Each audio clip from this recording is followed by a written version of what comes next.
Then our relationship with the environment. We talked about all of this and how all of this is in gratitude to Allah subhanahu wa ta'ala to realize our responsibilities and to do what Allah has asked us to do. Today, we want to talk, so we talked about know and then show. Today we want to talk about glow and grow.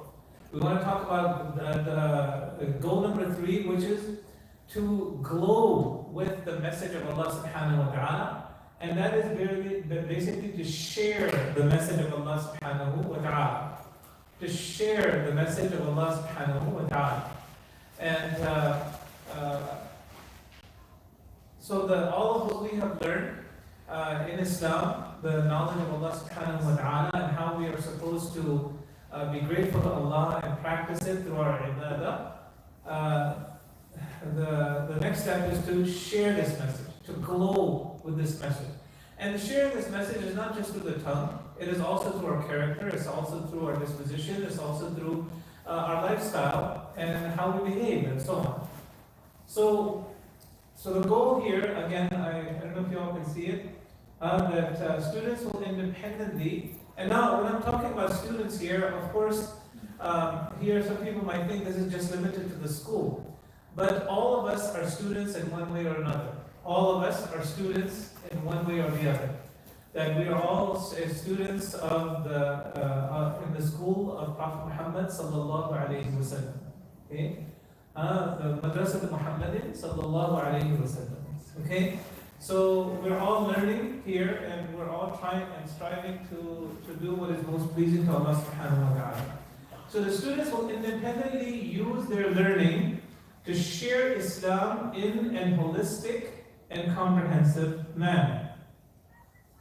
So independently meaning that they will use their minds. They won't put their minds into deep freeze. That they will use their minds to, because the idea here is that we want people to be independent, we want them to be industrious, we want them to be able to make decisions and choices based on the knowledge that they have learned.